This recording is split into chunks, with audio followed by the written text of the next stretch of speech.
দ্বারা আপনাদের জানানো যাচ্ছে, আবহাওয়া দপ্তরের সতর্কবার্তা অনুযায়ী ঘূর্ণিঝড় রেমেল কিছুক্ষণের মধ্যে পশ্চিমবঙ্গের দক্ষিণ ভাগে প্রবেশ করবে।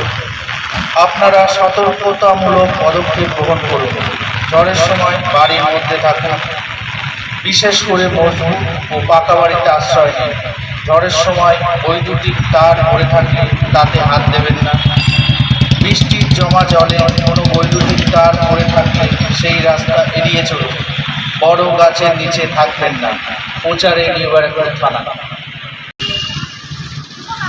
হাতে হাত দেবেন না। বৃষ্টির জমা জলে পড়ে থাকা কোনো বৈদ্যুতিক তারে সেই রাস্তা এড়িয়ে চলুন।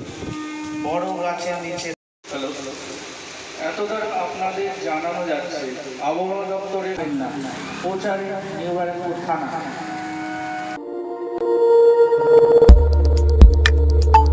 দেখতে থাকুন নিউজ প্রাইম টাইমস, আপনাদের সাথে আপনাদের পাশে।